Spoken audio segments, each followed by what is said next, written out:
In this guide, I'm going to show you how to create a poll on Instagram. This is Miguel from Just Boz, and before we get into this guide, make sure to like the video and subscribe to the channel with all notifications on for more content like this. It really does help out the channel and we'd greatly appreciate it. If you have any questions, just ask them down in the comment section below. I'm going to be doing my best to reply to every single comment down there.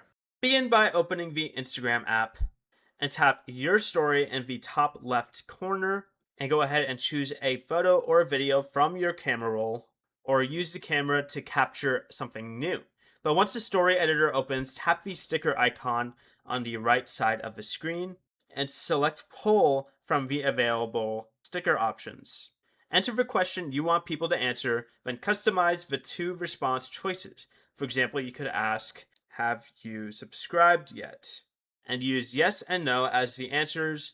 Move or resize the poll sticker wherever you want it on your story. And when everything looks right, tap your story or share to publish the poll. Before you leave, remember to like the video and subscribe to the channel with all notifications on for more content like this. It really does help out the channel and we'd greatly appreciate it. And if you did have any questions, just ask them down in the comment section below.